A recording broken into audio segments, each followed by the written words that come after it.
Wow. Okay, see. I'm gonna try this.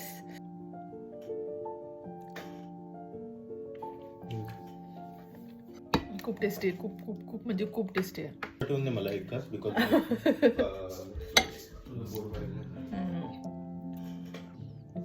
खूप खूप खूप भारी लागते.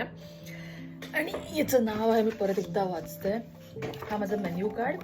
या डिशचं नाव आहे पाईन मिया आणि खूप भारी आहे. पण हे मी आता नंतर खाते बिकॉज अजून खूप डिशेस आहेत. माझा 29 बर्थडे आहे, सो त्यांनी 29 डिशेस बनवलेत आणि आता ही आय थिंक ही 4th का 5th डिश होती. Let me see. हे आधीचे मेन्यू कार्ड्स होते, मी एवढे डिश खाल्लेले ऑलरेडी. 1 2 3 4 5 6th ही 6 डिश होते आणि